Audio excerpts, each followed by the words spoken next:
The true cost of bad pricing. The true cost of bad pricing. So thinking about how price and sales really work, did anyone see this morning? Because during that first session we spoke about the relationship between sales and price. So a few people missed. Yeah, okay.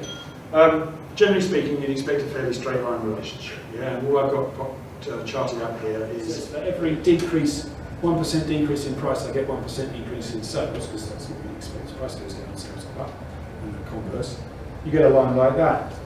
When we looked at the data from our survey in November or October of last year, that's what we got. We got a really flat relationship. In other words, as you reduce price, you've got a little bit of business, but it's really quite small. And I think the point was around 15% below the margin, below the average, was only delivering about 3% more satisfaction. Then we looked at June. We've got that relationship. Now I wouldn't suggest that there's anything sort of meaningful in the difference between those two lines. I think what you need to look at is the combination of those two lines. What that's telling us is, within sensible boundaries, maybe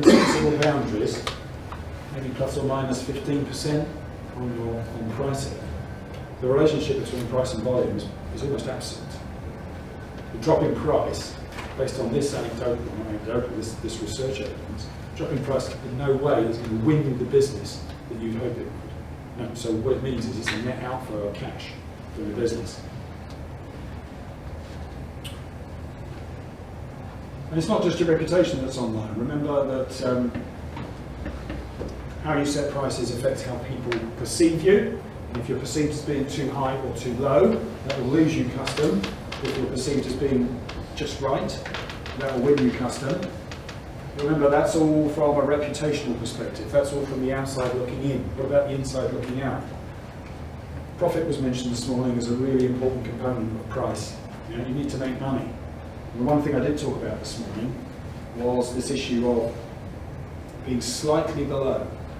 3% was the figure I used, 3% below what you could reasonably charge when compared to your peers, the data that we get through the price comparison, and that puts a permanent burden on your business of having to sell 15% more volume.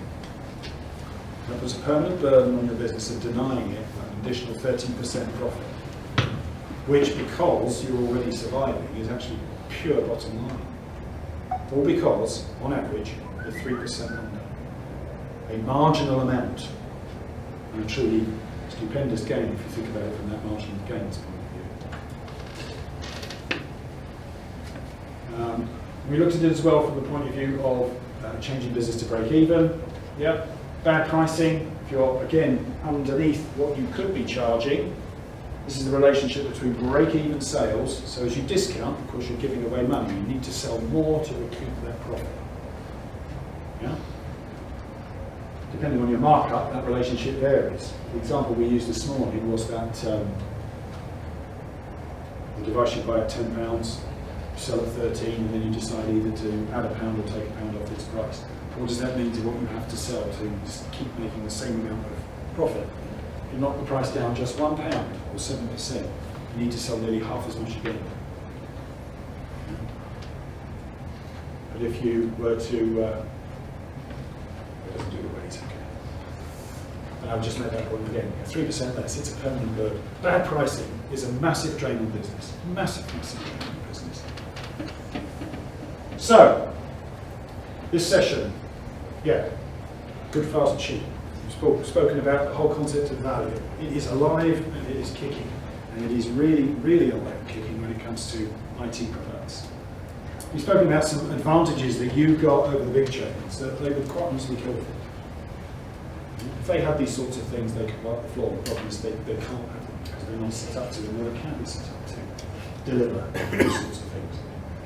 Yeah? Picking your battles, where you're clearly price advantaged, not where you've discounted the hell out of yourself, where you're clearly price advantaged. These are opportunities to go head to head. Why? Because there's a prevailing belief out there that's wrong. Nobody will get to know about it unless something gets said. Yeah? So this is his whole point about getting feisty, pointing out to people that things are not necessarily what they think they are. And yeah, competing with the internet. Some words, some advice on, little phrases to use. So when somebody comes in and points that gun at your head saying, well, what's this on the internet? You're armed with a whole set of things that you can say. Make out that you're not being greedy. In actual fact, they'd be wiser purchasing from you. And yeah, and lastly, we spoke about Tesco and how that yet again reinforces the value that you have, the value in your businesses, the value in the services that you provide, the way you go about doing it. That's it for this session. I'm around again at the end of this one, just like all the others. If you're interested in any of the updates about blogs or any of the business advice that I give, please remember, if you are on Facebook, it's Target Shop Talk. On Twitter, it's @Target Shop Talk. Google Plus, it's Shop Talk. Pinterest, it's Shop Talk. LinkedIn, it's me under my name, John Coulter. Today's materials, the videos from today will shortly be on the YouTube channel, the Target YouTube channel, and most of you in the room should have a business card by now. Any issue whatsoever, call me, email me. I'm more than happy to talk to you. Okay?